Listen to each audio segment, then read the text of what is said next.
আসসালামু আলাইকুম। মনসুর অনলাইন স্কুলের পক্ষ থেকে সবাইকে স্বাগত। প্রিয় শিক্ষার্থী বন্ধুরা, আজকে আমি তোমাদের সাথে যে ভিডিওটি শেয়ার করতে যাচ্ছি সেটি হলো ক্লাস 7 তথ্য ও যোগাযোগ প্রযুক্তি, রাইট? এটা নিয়ে আজকে আমি তোমাদের সাথে আলোচনা করব। তাহলে দেখো, এই যে প্রথম অধ্যায় নিয়ে আজকে আমরা আলোচনা করব। আর আমরা একটু সূচিপত্রটা দেখে আসি। দেখো এখানে কি বলছে, এই যে সূচিপত্রতে কি বলছে দেখো। প্রথম অধ্যায়ে কি আছে তোমাদের? প্রত্যহে কি প্রাত্যহিক জীবনে তথ্য ও যোগাযোগ প্রযুক্তি। তারপরে দ্বিতীয় অধ্যায় আছে কম্পিউটার সংশ্লিষ্ট যন্ত্রপাতি। তৃতীয় অধ্যায় আছে নিরাপদ ও নৈতিক ব্যবহার। চতুর্থ অধ্যায় আছে ওয়ার্ড প্রসেসিং। তারপর পঞ্চম অধ্যায় আছে শিক্ষায় ইন্টারনেটের ব্যবহার, রাইট? এখন আমি তোমাদের সাথে যে ভিডিওগুলো শেয়ার করব সেগুলো কিন্তু তোমাদের অর্ধবার্ষিকীকে কেন্দ্র করে, অর্থাৎ তোমাদের মেবি তোমাদের অর্ধবার্ষিকীর জন্য প্রথম এবং দ্বিতীয় অধ্যায় পুরোপুরি থাকবে, হয়তো বা তৃতীয় অধ্যায়ের কিছু অংশ থাকবে। এটা তোমরা সিলেবাস যখন হাতে পাবে তখন তোমরা এটা ইনশিওর হয়ে নেবে, রাইট? তাহলে আমরা কিন্তু এই প্রথম অধ্যায়ে ধাপে ধাপে আলোচনা করব। আর আমাদের আলোচনার কিন্তু মূল বিষয়টা তোমাদের সাথে যদি শেয়ার করি, তাহলে আমরা বোর্ড বই থেকে আলোচনা করব এবং এই আলোচনার মধ্যে যতগুলো তোমাদের বহু নির্বাচনী অর্থাৎ এমসিকিউ কোশ্চেন হতে পারে সেগুলো কিন্তু আমরা হাতে ধরে ধরে কলম দিয়ে দাগে তোমাদের কিন্তু আমরা দেখায় দেব, যাতে করে তোমরা সেগুলো নোট ডাউন করে বাসায় বসে প্র্যাকটিস করতে পারো। আর একটা কথা সব সময় মনে রাখবে, বোর্ড বই থেকে, মূল বই থেকে তোমরা যে সৃজনশীল এবং যে এমসিকিউ গুলো পড়বে সেগুলো কিন্তু পরীক্ষায় আসার জন্য সবচেয়ে বেশি উপযোগী এবং সবচেয়ে বেশি এখান থেকেই যদি কমপ্লিট করে যেতে পারো তাহলে সবচেয়ে বেশি তুমি মার্ক ক্যারি করতে পারবে এখান থেকে। So be careful this video because কারণ হলো যে আমি এখানে একদম ভেঙে ভেঙে তোমাদের সাথে আলোচনা করব, যাতে করে এখান থেকে তোমাদের শর্ট কোশ্চেন, এমসিকিউ এবং সৃজনশীল খুব সহজে তোমরা কি করতে পারো, আনসার করতে পারো। ওকে, তাহলে চলো আমরা মূল ভিডিওতে চলে যাই। দেখো প্রথম অধ্যায় কি বলছে, কি প্রাত্যহিক জীবনে তথ্য ও যোগাযোগ প্রযুক্তি। প্রাত্যহিক জীবনে তথ্য ও যোগাযোগ প্রযুক্তি, তাহলে আমরা এটা আলোচনা করব। এই অধ্যায় শেষে আমরা কি কি জানতে পারবো সেটা আমরা একটু দেখব। যে দেখো এখানে এক নম্বরে কি বলেছে, ব্যক্তি জীবনে তথ্য ও যোগাযোগ প্রযুক্তির ব্যবহার ব্যাখ্যা করতে পারবো। তারপর কর্মক্ষেত্রে তথ্য ও যোগাযোগ প্রযুক্তি ব্যবহারের ক্ষেত্রে চিহ্নিত করতে পারবো, রাইট? তথ্য ও যোগাযোগ ক্ষেত্র আমরা কর্মক্ষেত্রে কোথায় কোথায় ব্যবহার করতে পারি সেগুলো আমরা চিহ্নিত করতে পারবো। তারপরে কর্মক্ষেত্রে তথ্য ও যোগাযোগ প্রযুক্তি ব্যবহারের গুরুত্ব বিশ্লেষণ করতে পারবো। তারপরে পারবো হলো সমাজ জীবনে তথ্য ও যোগাযোগ প্রযুক্তির প্রভাব মূল্যায়ন করতে পারবো, রাইট? তাহলে আমরা এখান থেকে এই যে চারটি কিওয়ার্ড, এগুলো কিন্তু মোস্ট ইম্পর্টেন্ট কিওয়ার্ড গুলো, রাইট? তোমার মূল টপিকস গুলো কি সেটাই কিন্তু এখানে কি করেছে, সব করেছে। সো যে কোনো অধ্যায় পড়ার আগে এই মোস্ট কিওয়ার্ড গুলো তোমাকে আগে জানতে হবে এবং এখান থেকে তুমি কি বেনিফিটেড হবে বা কি তুমি জানতে পারবে বা তুমি এখান থেকে কি শিখতে পারবে সেটা কিন্তু টপ অফ দ্য সামারি হিসেবে এখানে সব করানো হয়েছে। আশা করি প্রত্যেকটা অধ্যায় পড়ার আগে এগুলো দেখে নেবে।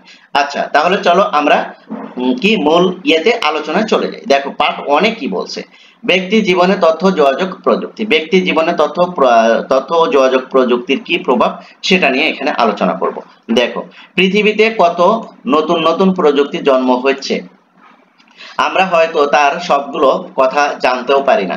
নানা প্রযুক্তি পৃথিবীতে প্রতিনিয়ত আবিষ্কৃত হচ্ছে। আমরা কয়টার কথা জানি? আমরা যেগুলো ব্যবহার করি সাধারণত সেগুলোর কথাই জানি। বিভিন্ন ধরনের প্রযুক্তি কিন্তু প্রতিনিয়ত আবিষ্কৃত হচ্ছে আমাদের বিজ্ঞানীদের অগ্রযাত্রায় বা বিজ্ঞানীদের কল্যাণে আমরা কিন্তু জানতে পারছি, রাইট? তাই সেগুলো হয়তো আমাদের জীবনে কোনো প্রভাব ফেলতে পারে না। অর্থাৎ আমরা যেগুলো জানি না সেগুলো হয়তো আমাদের জীবনে প্রভাব ফেলে না, কিন্তু তথ্য যোগাযোগ প্রযুক্তি এমন একটি প্রযুক্তি যেটি আমাদের সবার জীবনের কোনো না কোনো ভাবে প্রভাব ফেলেছে।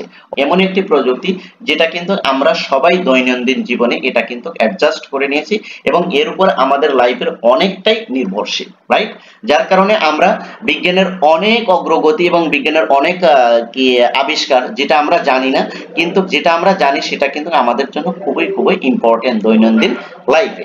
তারপর দেখো, পৃথিবীতে মনে হয় একজন মানুষকেও খুঁজে পাওয়া যাবে না যে কোনো না কোনো ভাবে প্রযুক্তির ব্যবহার করেনি, রাইট? হ্যাঁ, পৃথিবীতে এখন এমন কোনো মানুষ খুঁজে পাওয়া যাবে না যে প্রযুক্তির ছোঁয়ায় বা প্রযুক্তির সংস্পর্শে আসেনি। তার জীবন তথ্য যোগাযোগ প্রযুক্তির কোনো না কোনো পরিবর্তন আনেনি। অর্থাৎ তার জীবনে বা দৈনন্দিন জীবনে তথ্য প্রযুক্তি কিন্তু বিশাল একটা প্রভাব বিস্তার করেছে এবং তার জীবনে নানাবিধ পরিবর্তন এনেছে এই তথ্য ও যোগাযোগ প্রযুক্তি, রাইট? তারপর দেখো, তথ্য যোগাযোগ প্রযুক্তি শুধু যে রাষ্ট্রীয় বড় বড় বিষয়ে কিংবা আন্তর্জাতিক জগতে ব্যবহৃত হয় তা নয়, একেবারে সাধারণ মানুষের জীবনেও সেটি ব্যবহৃত হয়। তথ্য যোগাযোগ প্রযুক্তি যে শুধু রাষ্ট্রীয় কার্যক্রমে ব্যবহৃত হবে বা বড় বড় রাষ্ট্রীয় কাঠামোতে ব্যবহৃত হবে, ইনস্টিটিউশনে ব্যবহৃত হবে তা নয়, কিন্তু এটা কিন্তু একদম একবার রুট লেভেল থেকে আপার লেভেল পর্যন্ত সকলের ক্ষেত্রেই কিন্তু এই তথ্য প্রযুক্তিটা কি করেছে, খুব কার্যকরীভাবে কি করছে, কি বলে যে কার্যকরীভাবে এটার প্রভাব বিস্তার করেছে। তারপর দেখো, তুমি যদি কোনো তুমি যদি চোখ মিলে চারদিকে তাকাও, তুমি দেখবে তোমার চারপাশে তোমাদের তোমার পরিচিত মানুষেরা, তোমার আত্মীয় স্বজন, তোমার স্কুলের শিক্ষকেরা, তোমার ক্লাসের বন্ধু বান্ধবরা এবং তুমি কোনো না কোনো ভাবে এই প্রযুক্তি ব্যবহার করেছো, রাইট? এটা একদম বাস্তব কথা। এই যে তুমি এই মুহূর্তে এই লেখাটি পড়ছো, সেটি কেউ একজন লিখেছে, তথ্য প্রযুক্তি ব্যবহার করে সেগুলো ছাপা হয়েছে। দেখো, এই যে আমরা যে হাতে যে বই পেয়ে, অথবা তুমি যে এই যে ভিডিওটা দেখছো এখন স্ক্রিনের দিকে তাকায় রয়েছে, এটাও কিন্তু তথ্য প্রযুক্তির কারণেই কিন্তু তুমি দেখতে পাচ্ছ, রাইট? তোমার হাতে যে মোবাইল বা তোমার কাছে তোমার চোখের সামনে যে ল্যাপটপ বা মোবাইল রয়েছে, সেটাও কিন্তু তথ্য প্রযুক্তির কারণেই কিন্তু তুমি আমার এই ভিডিওটা কি করতে পারছো, দেখতে পারছো। সো তথ্য প্রযুক্তি ছাড়া কিন্তু আমাদের লাইভ কল্পনা করা কোনোভাবেই সম্ভব নয়। তোমার সামনে আনা হয়েছে এবং তুমি এখন বই পড়তে পারছো, রাইট? এরকম কত উদাহরণ দেওয়া যাবে, তুমি কল্পনাও করতে পারবে না। এরকম অনেক উদাহরণ দেওয়া যাবে যা তুমি কখনো কল্পনা করতে পারবে না। একজন মানুষের জীবনে তথ্য যোগাযোগ প্রযুক্তি কি কি ব্যবহার হতে পারে, তার একটা তালিকা তৈরি করার চেষ্টা করলে সেটা মনে হয় কোনোদিন শেষ করা যাবে না, কিন্তু একটু চেষ্টা করলে দেখলে কেমন হয়।